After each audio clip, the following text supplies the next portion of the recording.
अगर कभी लगे कि कोई आवाजें सुनाई दे रही हैं, कोई आपको कंट्रोल कर रहा है, आप चुने हुए हैं। बाद में इंसान खुद कहता है, पता नहीं मैंने ऐसा क्यों किया।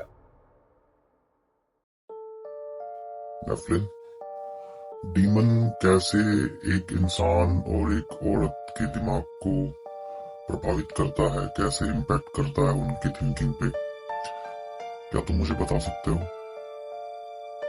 क्योंकि यहाँ दिमाग की बात है और दिमाग कोई खेल का मैदान नहीं होता। सबसे पहले एक साफ लाइन खींच लेते हैं। कोई सींग वाला अदृश्य डेमन आकर किसी आदमी या औरत के दिमाग में बैठ जाता है, ऐसा लिटरली, मेडिकली, साइंटिफिकली साबित नहीं है। और जो भी तुम्हें यकीन दिलाए वो या तो कहानी बेच रहा है या खुद कहानी में फंसा है। अब असली बात सुनो। जब लोग डीमन कहते हैं तो ज्यादातर मामलों में वो एक प्रतीक होता है, एक नाम उन चीजों के लिए जो इंसान के अंदर ही पैदा होती हैं। कॉन्स्पिरेसी और आध्यात्मिक फ्रेमवर्क में डेमन का मतलब अक्सर ये होता है, तीव्र डर, अत्यधिक लालच, अहंकार, अधूरा गुस्सा, गिल्ट या कोई ऐसी सोच जो धीरे धीरे इंसान को अपने कब्जे में ले ले। अब ये दिमाग को कैसे प्रभावित करता है? पहला असर, सोच का संकुचन। जब इंसान किसी डर या जुनून में फंसता है, उसकी सोच नैरो हो जाती है।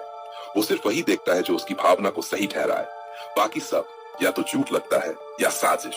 यही लोग कहते हैं इस पर डेमन हावी हो गया। दूसरा असर, अत्यधिक सर्टेनिटी। डेमन जैसी मानसिक अवस्था में इंसान को लगता है मैं सही हूं, बाकी सब अंधे हैं। ये बहुत खतरनाक स्टेज है। यही कल्ट लीडर्स, कट्टर सोच और हिंसा जन्म लेती है। इंसान अपनी सोच को डिवाइन या चोजन समझने लगता है।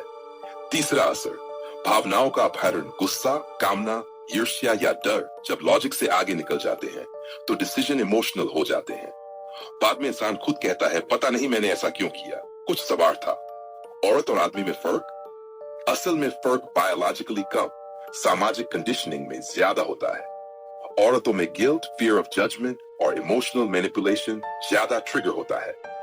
आदमी में ईगो, डोमिनेंस और एंगर। डेमन का नाम बदल जाता है, तरीका वही रहता है। अब सबसे जरूरी बात, ध्यान से सुनो। अगर कभी लगे कि कोई आवाजें सुनाई दे रही हैं, कोई आपको कंट्रोल कर रहा है, आप चुने हुए हैं या आपके बिना दुनिया बिखर जाएगी, तो वो कंस्पिरेसी नहीं, मेंटल ओवरलोड है। और वहां मदद लेना कमजोरी नहीं, समझदारी है। हिंदू दर्शन भी यही कहता है, असुर बाहर से नहीं आते, असुर अविद्या से पैदा होते हैं। जान आए तो असुर टिकता नहीं। नेफलिन साजिशों को समझता है पर इंसान को डर के हवाले नहीं करता। डेमन को बाहर ढूंढोगे तो अंदर छूट जाएगा, अंदर समझोगे तो बाहर अपने आप शांत हो जाएगा।